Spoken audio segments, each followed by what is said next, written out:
خب انشالله بعدتر زنگت میزنم. خب با خسته شدیم ای دوستای زمانه.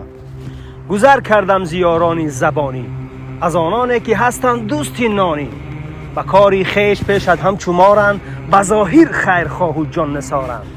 ولی صد حیله ها اندر نهانند، همیشه در پی زجر و زیانند. در این دنیا خوب آموختم بدون یکی جهان را، زیگل بشکفتگانی از خزان را.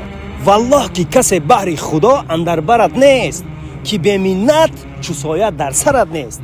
همه دنبال راه سود خیشند، چو سوزن زیر پا ایستاده نیشند. الها درد عبدالله تو دانی، برا هرگز میان راه نمانی. الحمدلله که الله رحمان است، رحیم است، صبور است.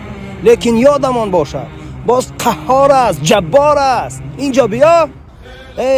100 بار بدی کردی و شرمی تو نیومد، خوبی چی بدی داشت که یک بار نکردی؟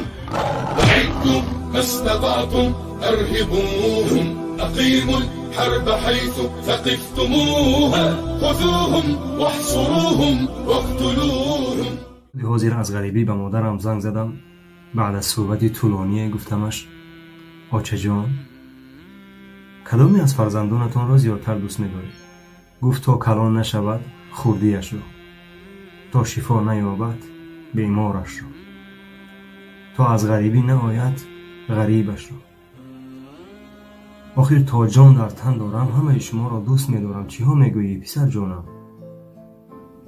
گفتم ایا مادر، شنیدم پیر گشتی، برای بچه دلگیر گشتی. مرا تقدیر بیرون از وطن کرد، تو هم بیمار این تقدیر گشتی. در کودکیم ببخشا مادرم، خوابت ندادم، شبی تاریک و مهتابت ندادم. ز دستی من کشیدی رنج بسیار، ای وای ولی من کاسه آبت ندادم.